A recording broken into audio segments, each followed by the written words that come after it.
ବୋଇତାଳୁ ପୁଷ୍ପ ଆମା କଖାରୁ ଫୁଲ ବହୁତ ସ୍ୱାଦିଷ୍ଟ ପକାଳ କି ଗରମ ପେଟ ପାଇଁ ପୁରା ନରମ ହ୍ୱାଲାଦିଆ ଟୁକୁଲୁ ଟୁକୁଲୁ ବଜାରରେ ଦେଖିଲେ କିଣିବାକୁ ମନ କୁଲୁ କୁଲୁ କଖାରୁ ଫୁଲ ଏମିତିଆ ଚଢେଇବାର ଭିତରେ ଯୋଉ ହଳଦିଆ ଟୁଙ୍ଗୁରୁ ତାକୁ ଫୋପାଡ଼ିବାର ଏଇଟା ଦେହ ପାଇଁ ବେକାର ଫୁଲ ଯାକ ସଜେଇକି ରଖିବାର ତାପରେ ଦିଅ ପାଖେ ପୂଜା କରିବାର ନାଇଁ ରେ ଏଇଟା ଖାଦ୍ୟଟା ପେଟୁ ପୂଜା କରିବାର ତାପରେ ସ୍ୱଚ୍ଛ ଜଲରେ ଧୋଇକି ତା ପଛ ସବୁ ଭାଙ୍ଗିବାର ଇଏ ଯୋଉ ପଛଟା ଭାଙ୍ଗିଲେନି କି ପୁରା ମିଠା ମିଠା ମଧୁର ଲାଗିବ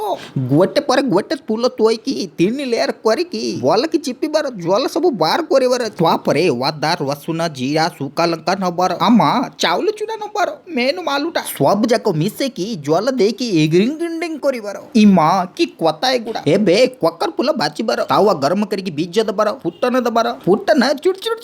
ଗୋଟେ ପରେ ଗୋଟେ ପତ୍ରକୁ ତାୱା ଉପରେ ରଖିବାର ପୁଲୁଟୁ କରି ବାଜିବାର କଖାରୁ ଫୁଲ ଯାକ ଚୁଡୁମୁଡୁ ହଉଥିବେ ତାଙ୍କ ଚୁଡୁମୁଡୁ କମ୍ପ୍ଲିଟ ହେଲେ ଜାଣିବ ଯେ ଫୁଲଟା ରେଡି ହେଲା ତାପରେ ପ୍ଲେଟରେ କାଢିବାର ଆଉ ସାଇ ପଡିଶାରେ ବାଣ୍ଟିବାର କେମିତି ଲାଗିବ ଯେ ଆଉ ଚ୍ୟାନେଲଟିକୁ ସବସ୍କ୍ରାଇବ କରିବାର ଏମିତି ମଜା ଭିଡିଓ ଯାକ ଦେଖିବାର।